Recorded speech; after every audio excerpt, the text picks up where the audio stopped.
Владико, добар ден, најпрво ви благодарам што прифативте накратко да позборуваме за најголемиот христијански празник Великден.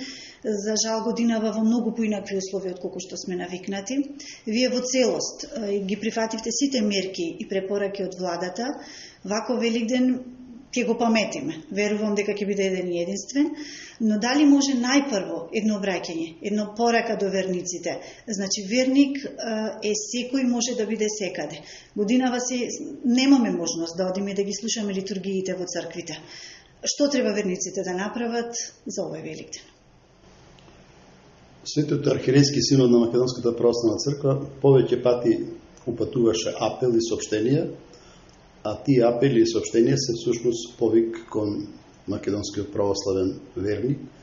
Тука вклучуваме и сите православни луѓе кои што се цркуваат во Македонската православна црква, независно од нивната национална припадност, дека ова година, како и сами што кажате, Великден ќе прославиме во не вообичаени состојби или во специјални, специфични прилики, бидејќи се наметнува заштита на животот и здравјето како на свештенството, на сите оние што се цркуваат постојано, но исто така и оние кои што ретко или еднаш или два пати во годината имаат желба да си ја манифестира својата вера или својата припадност кон православието.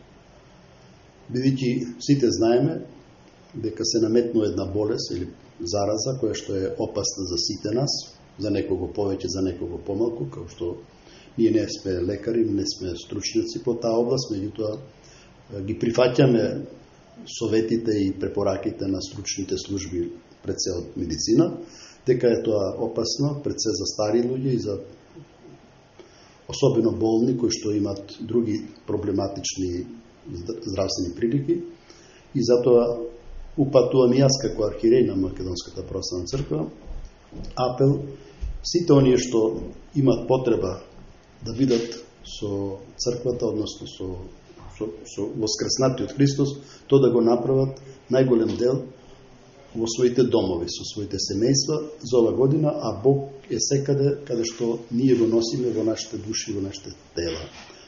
Бог не е само во црквата, тој е дух.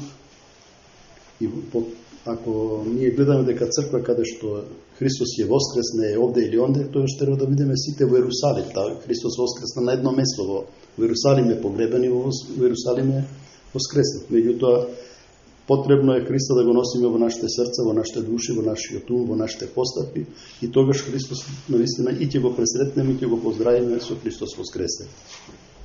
Се разбира дека богослужбите ќе продолжат, меѓутоа свештенството и монаштвото кое што е избрано од народот и е задолжено да се моли и кога црквите се полни, кога црквите се полупразни или празни, ние постојано се молиме за сите луѓе, како оние што се присутни во црква, така и оние кои се отсутни. Во овој Великден и оние што ќе бидат отсутни оправдано и пред Бога и пред нас, затоа не треба да си создават дополнителни непријатности или обтоварување на нивните совести дека некоја обврска што е христијанска или нивна обврска да ја исполнат им е попречено.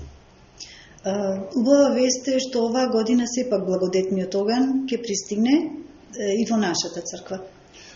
Аз не сум некој присталица за благодетен оган, секоја свеќа е благодат Божја. Тука символот е свеќата, односно огнот, а не е дали ќе дојде од Ерусалим или ќе дојде од не знам каде, така да. И кога не сме имале благодатен оган, не значи дека не сме го прославувале Великден. Така. Имаше по социјалните мрежи генерално се ширеа некои повици од верници на самиот ден кога треба да се слушне таа радосна вест, да се излезе на терасите, на прозорците со свеќа во рака, да се слушне. Ваш став околу ова? Па јас по однос на тоа дадов еден коментар пред некое време, не сеќам за кои ваши колеги, мислам, во крајен случај. Ние не можеме да наметнуваме на никого како ќе го дочекува и ќе го прославува Великден и било кој друг празник во приватен дом, дали ќе пречека на софра во дневна, или ќе го пречека со спиење, или ќе го пречека на тараса, или во двор, или со играње, или со пеење. Ние тоа не е ниту наша задача, ниту е пак повик да повикаме така да го прослават, ниту. Тоа не е повик на црквата, мислам, тоа е сепак на индивидуалци кои што може да се представуваат или сака да играат улогата евентуално и на црква, но тоа не е став на ниту мој личен, ниту пак на црквата во целина. Став официјален на МНПЦ се соопштенијата што се веќе подолго време објавени на сајтот на Македонската православна црква под актуелности, а е објавено исто така и на Деварско-Кичевска епархија. Покрај ставот на синодот, таму е објавено и моје упатство кое што се однесува до верници и до свештенство во Деварско-Кичевска епархија. Најтешкиот ден е петок. Имавте една од службата си е служба, нели се држи вообичаено, но за погребението навикнати бивме доста верници, моментот кога се шета Исус, телото на Исус по дело до Охридските сокачиња. Да. Така. Дали тоа годинава ќе го има? Мислам годинава тоа ќе изостане од повеќе причини, затоа што тоа прво и основно ќе биде во час кога е забрането. Значи во движење или полицајски час, како се тоа стручно нарекува. Од таа причина, значи тука не може да има масовна посета на луѓе, но обредот и чинот кој што е, како што кажува свештенството, ќе го изврши во самите цркви, како во една, така и во друга, во трета, во сите цркви. Значи повторувам пак, црквите нема да престанат да бидат отворени за мал дел на луѓе кои што се неопходни да бидат во прислуга на свештенството, односно ќе му треба да пее некој и се разбира да му помогнат во она друга димензија која што исто така потребна за извршување на богослужба, но нема да има она посета и она масовност како што беше во минатите години. А да се надеваме дека ова ќе биде еднаш и единствено за да го памтиме и да не се повтори. Граѓаните се навикнати секоја година првиот ден е нели за нас најрадосната вест. На прв ден Великден, тоа е во понеделник, секогаш се одело на втор. На втор ден Великден се одело секогаш кај починатите. Оваа година тоа не можеме затоа што тој ден е нели, пак ќе речеме тој полициски час, но дали мислите и дали треба верниците да одат во другите денови од вторник натака?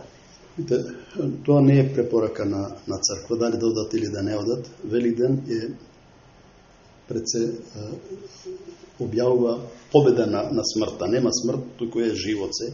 Христос легол во адот, ги скршил портите на адот и ги вади сите души да живеат за она за што заслужиле. Според тоа, дали некој ќе сака да посети индивидуално своите гробови на своите блиски мили, тоа е индивидуална работа, но тоа, значи, според црковен типик и поредок, не е задушница да се посетуваат гробови. Меѓутоа, од различни луѓе, различни традиции носат и различно го тоа толкуват. Некои ќе отидат, некои нема да отидат, но во секој случај не можем ниту да забраним, ниту пак препорачуваме. Бидејќи светла седмица не е за да се оди на гробишта, туку е да се радуваме. Така, пораката е да се прилагодиме нели спрема околностите. Спречени сме да одиме во овие моменти во црква, од денес па натака, па и на сам ден Великден. Вторник е прв ден кога може да се излезе граѓаните надвор. Очекувате ли наплив на верници во православните храмови и дали сте подготвени доколку навистина има наплив на верници? Доколку има, ние ќе советуваме и сугерираме и апелираме до луѓето да се почитуваат препораките кои што се наметнати за сите затворени простори, како што наметнува или предлага законот и државата. Според тој ред и поредок, ние рековме црквите не може да ги затвараме и нема да бидат затворени, а колку луѓе ќе дојдат и дали ќе дојдат, јас не сум многу оптимист дека вторник ќе ја замени недела. Може да имаме некој посета поголем број, меѓутоа не така масовно како што е. Ова година се разбира дека Великден ќе го прослават луѓето пред се во домашна атмосфера. Ја користам оваа прилика да ги поздравам сите православни христијани кои што го прославуваат светлото Христово воскресение, нека Христос воскресе во нивните души, во нивните срца, во нивните мисли, за да го прослават онака како што доликува со радост и со веселба во своите домови пред се, а мислено и духовно да видат и со нас кои што имаме таа можност да се наоѓаме во црквите и во манастирите. Тие нек се молат за себе, а ние ќе се молиме исто така и за нив и за нас. Благодарам. Христос воскресе!